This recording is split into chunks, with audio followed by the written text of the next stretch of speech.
जय माताजी। राम राम मित्रों, अमारी YouTube channel super Gujarati story में तमाરું हार्दिक स्वागत करीए छीए। मित्रों, आजनी वार्ता पति पत्नीना प्रेम विशेनी छे। मित्रों, अत्यंत हृदयस्पर्शी अने स्तब्ध करी दे तेवी आ वार्ता छे। आंखों भीनी थई जशे। हिम्मत करीने छेल्ले सुधी आ विडियो सांभळजो। अचूक सांभळवा जेवी आ वार्ता छे। तो मित्रों, वार्ता शुरू करिए ते पहला तमने एक विनंती करीश के तमे आ चैनल पर नवा छो तो चैनल ने सब्सक्राइब करी लो, साथे साथे बेल आइकॉन ने प्रेस करी दो, जेथी करीने आवनारा विडियोनी नोटिफिकेशन तमने तरत मળી રહે। मित्रों, तमने आ चैनल पर विडियो केवा लागे छे ते तमे कॉमेंट जरूरथी करजो। तो मित्रों, शुरू करिए आजनी वार्ता पति पत्नीनो प्रेम। आरती उदास चेहरे पोताना ड्रॉइंग रूम में बैठी हती। एनी आंखों में ग्लानी भरी हती। एने जोता ज लागतुं हतुं के खूब ज ऊंडा विचारों में डूबेली हती। ए दिवसे एनी लग्ननी वर्षगांठ एटले के एनिवर्सरी हती। ए दिवसे पण एनो पति महेश वहेली सवारे ज कामे जवा निकળી गयो हतो। एमना लग्नने हजू 4 वर्ष ज थया हता। एने ए वातनुं दुख लागतुं हतुं के खाली 4 ज वर्षमां महेश एमना लग्ननी तारीख भूली गयो हतो। आटला ज वर्षमां परिस्थिति केवी बदलाई गई हती ए याद करता एनाथी निसासो नखाई गयो। ए ऊभी थई, बारी पासे जईने बहार जोयुं। आकाशमां वादळ गोरंभाई रह्या हता। कोई पण क्षणे धोधमार वरसाद पड़शे एवुं लागतुं हतुं।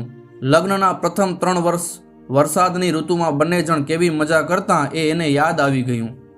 बंने एकबीजामां केवा गूंथाईने रहेता अने एकबीजानी नानी नानी खुशीने केटलो ख्याल राखता ए नजर सामे तरवरवा लाग्युं।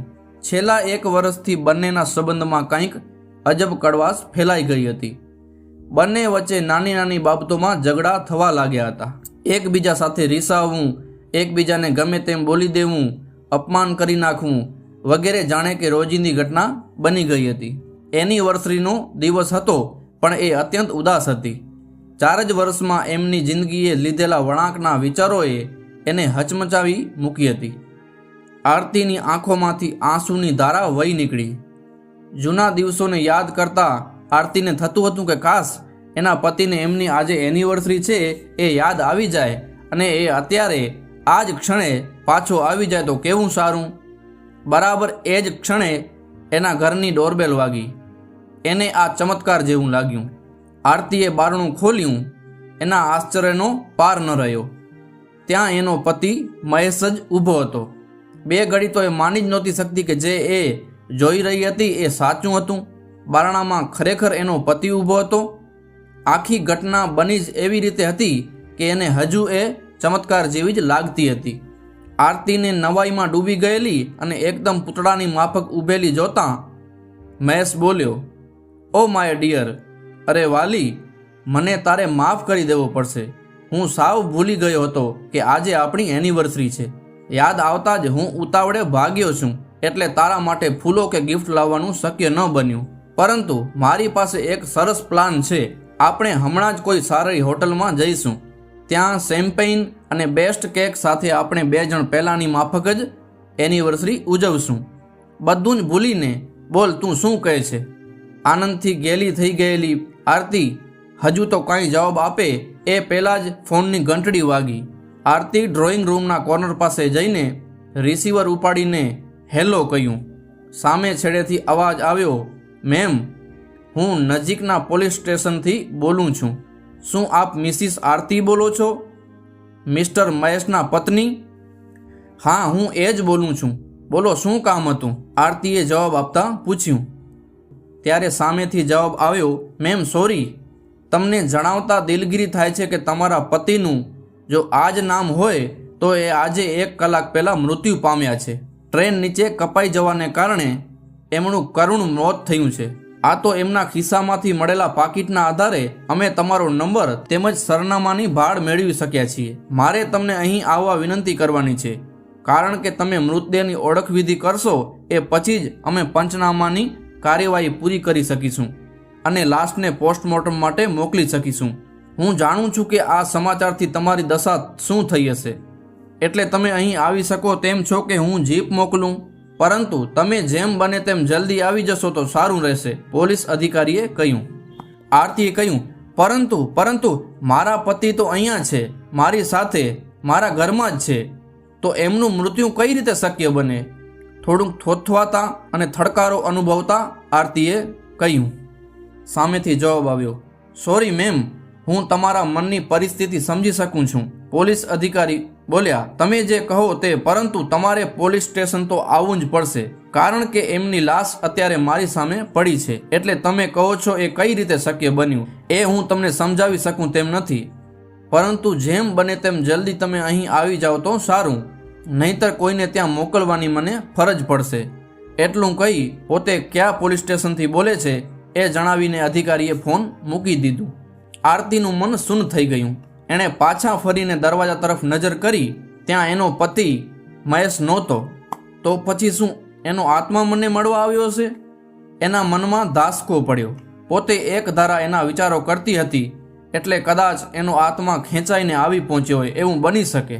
એ આગળ કાંઈ પણ વિચારી ન શકી. એને ડૂમો ભરાઈ આવ્યો. એ ત્યાં જ ઢગલો થઈ ગઈ. મૃત વ્યક્તિના આત્માઓ પોતાના પ્રિયજનોને મળવા આવ્યા હોય એવા ઘણા કિસ્સાઓ એણે છાપામાં તેમજ મેગેઝિનમાં વાંચ્યા હતા. પરંતુ ખરેખર એવું બન્યું હશે? વાસ્તવિક દુનિયામાં એવું બનતું હશે? એવું વિચારતા એનાથી જોરથી રડી પડાયું. રડતા રડતા એને થયું કે શું પોતાના પતિને જીવતો જોવાને કે મળવાને એને એક પણ ચાન્સ, એક પણ તક નહીં મળે? એને રાડો પાડીને ઈશ્વરને કહેવાનું મન થઈ આવ્યું કે જો હવે માત્ર એક જ તક એ આપે તો પોતે ક્ષુલ્ક અને નાની નાની વાતોમાં એની સાથે ક્યારેય ઝઘડો નહીં કરે. અરે એની બધી ભૂલોને એ માફ કરી દેશે. જો ભગવાન એને એક મોકો આપે તો એ પોતાના પતિને માત્ર ને માત્ર પ્રેમ જ કરશે. એ કેટલો પ્રેમાળ હતો એનો એને અત્યારે ખ્યાલ આવતો હતો, પરંતુ પોતે મૂર્ખીએ એની આવી ખૂબીઓ જોવાને બદલે ખામીઓ જોવાનું કામ જ કર્યું હતું. એટલે જ નાના નાના ઝઘડાએ એની જિંદગી કડવી બનાવી દીધી હતી. આરતીએ મનોમન કહ્યું કે જો ઈશ્વર એને હવે જિંદગી નવેસરથી જીવવાનો એક જ ચાન્સ આપે તો પોતાના પતિની સાથે અદ્ભુત જિંદગી જીવવાનો પ્રયાસ કરશે અને જૂની એક પણ ભૂલનું પુનરાવર્તન નહીં થવા દે.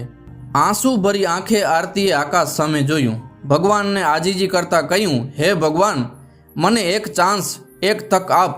હું હવે ખૂબ જ પ્રેમથી જિંદગી જીવવાની કોશિશ કરીશ. ફક્ત એક જ ચાન્સ. પ્રભુ, હવે હું નવેસરથી શરૂઆત કરવા માંગુ છું. તને વચન આપું છું કે હવે હું કોઈ પણ વાંધા વચકા કે ઝઘડા વગરની જિંદગી જીવીશ. પરંતુ એનું મન કહેતું હતું કે હવે બધું સમાપ્ત થઈ ગયું હતું. એને ખાતરી થઈ ગઈ હતી કે એવો કોઈ ચાન્સ, કોઈ તક હવે ક્યારેય નહીં મળે. એણે એ તક હંમેશ માટે ગુમાવી દીધી હતી. એને હવે કાંઈ કરતાં કાંઈ સૂઝતું નહોતું. રડતા રડતા જ એ ફર્શ પર લાંબી થઈ ગઈ.